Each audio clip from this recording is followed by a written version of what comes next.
لالچی آم والا۔ ایک دفعہ کا ذکر ہے، میرپور گاؤں میں راجو اپنے والدین کے ساتھ رہتا تھا۔ اس کے والد اسلم صاحب آموں کا کاروبار کرتے تھے۔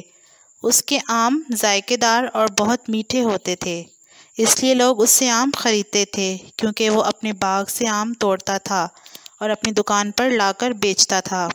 اس کے آم کھا کر لوگ بہت خوش ہوتے اور اس کو دعائیں دیتے رہتے تھے۔ بہت سے لوگ اسلم سے آم لے کر جا کر اپنی ریہڑی پر بیچتے تھے اور اچھا بھلا منافع کماتے تھے۔ بھائی 2 کلو آم دے دو۔ جی باجی، میں دیتا ہوں آم۔ بھیا آپ کے آم بہت میٹھے ہوتے ہیں، کھا کر مزہ ہی آ جاتا ہے۔ ہاں باجی، میں آم بہت اچھے بیوپاری سے خریدتا ہوں اور آم بھی بہت اچھے اور موٹے تازے ہوتے ہیں۔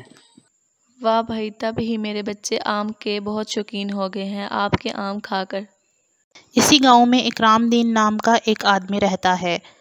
وہ بھی اسی بیوپاری سے آم خرید کر گاؤں میں بیچتا ہے۔ اکرام دین اس بیوپاری کو پورے پیسے بھی نہیں دیتا تھا، ہمیشہ ادھار کرتا تھا۔ حاجی صاحب 40 کلو آم تو تول دو۔ ارے واہ بھائی، دل خوش کر دیا تم نے تو۔ اس کا مطلب تمہارے پاس آم کی سیل بہت اچھی چل رہی ہے، جو روز تمہارے 40 کلو آم سیل ہو جاتے ہیں۔ جی حاجی صاحب، بہت جلدی سیل ہو جاتے ہیں۔ اصل میں مجھے آم بیچنے کا بہت اچھا فن آتا ہے۔ اس میں فن والی کیا بات ہے؟ اصل میں سارا کمال تو میرے آموں کا ہے، جو لوگ بہت پسند کرتے ہیں اس کو۔ حاجی صاحب جلدی سے مجھے آم دے دو۔ پھر اکرام دین آم لے کر چلا جاتا ہے۔ اسی گاؤں میں ماہر نام کا لڑکا اپنی ماں کے ساتھ رہتا ہے۔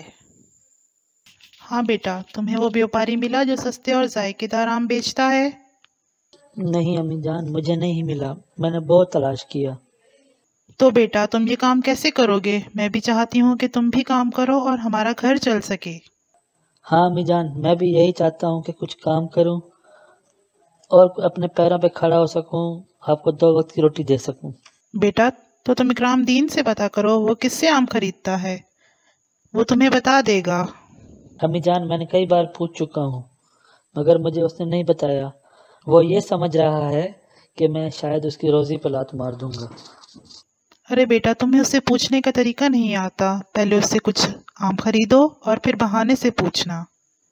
ہاں امی جان، آپ نے بہت اچھا مشورہ دیا ہے، وہ جب بھی آئے گا تب اس سے پوچھوں گا۔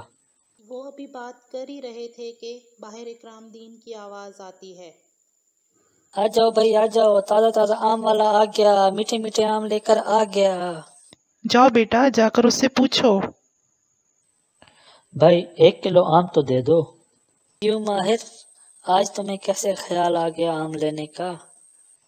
بھائی آپ کے آم ہیں ہی اتنے اچھے اور میٹھے رسدار کہ مجھ سے رہا نہیں گیا۔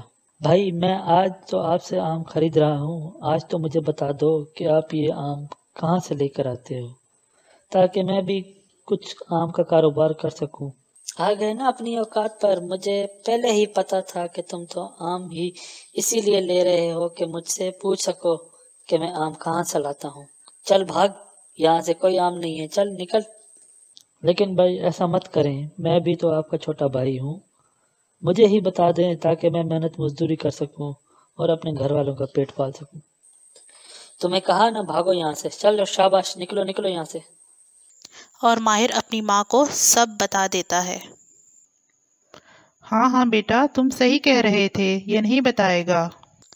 کچھ دیر سوچنے کے بعد میں تمہیں ایک ترکیب بتاتی ہوں، وہ جب صبح آم لینے کے لیے نکلتا ہے تب تم اس کے پیچھے پیچھے چلے جانا۔ اگلی صبح ماہر اکرام دین کے گھر کے باہر اس کا انتظار کر رہا تھا اور سوچتا ہے، آج تو میں اس آم والے بھپوری کا پتہ لگا کر ہی رہوں گا۔ اکرام دین ریہڑی لے کر گھر سے نکلتا ہے۔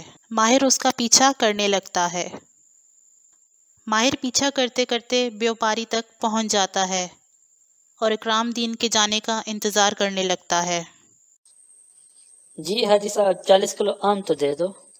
اکرام دین، تمہارا حساب بہت لمبا ہو گیا ہے، روز تو تم ادھار آم لے جاتے ہو اور سارے بک بھی جاتے ہیں، اور تم مجھے پورے پیسے کیوں نہیں دیتے؟